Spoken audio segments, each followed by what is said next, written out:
Hi, this is John, and today we're going to look at the timing of a Singer sewing machine. So this is the sewing machine. It's a Singer Simple. I've taken the cover off, but you don't need to do that just to set the timing. Really, all you need to do is be able to take the back cover off and get to this gear right here. So this is the one that controls the needle, the hook right here. So you can see as I'm turning it, you see the hook coming in towards the needle as the needle is bottoming out there. And this is the gear, that brass gear right there, where you can loosen those two set screws with, just got this Allen wrench here, and that's how you can change the timing. So what should the timing be?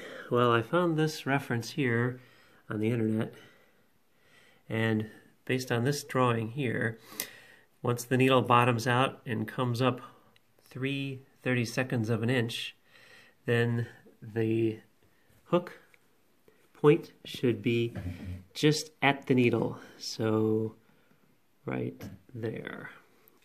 The way you do that is first you bring the needle all the way to the bottom and then bring it up 3/32 of an inch. So here's how we're going to do that. Okay, so here's the needle bar. Okay, the needle bar is this long rod right here. And this is just one of the bearings at the top, and here's the end of the needle bar. So to get that 3/32 measurement, what I found is I just stuck this scale in here. See, and I just bottomed it out on that bearing there. And now as I rotate the wheel, you can see pretty precisely how far that's moved. So you kind of measure that at the bottom and then turn it until it's moved 3/32, so you can get a pretty accurate measurement of how far to turn the knob to get the 3/32. Okay, so now that we turned the lever until the needle is down and all the way to the bottom and then back up 3/32 of an inch, you can see here that the point of the hook is right at the needle. So here I'll move this so you can see where it is. See? So the point of the hook is right at the needle. And I already adjusted it. Okay, so all you do is there's two Allen screws down here. I loosened one of them all the way, and the other one that I can get to here most of the way. And then there's a hole in the casting underneath here. You can see where my finger is. So while I'm pushing up on that to keep the two gears in contact, you can see there, then I loosened the last set screw, and then after that I was able to just turn this until the point of the hook, you can see it right there aligned with the needle. And it just so happens that when you do that, the distance between the point of the hook here and the eye of the needle is also 3/32 of an inch. So that all works out.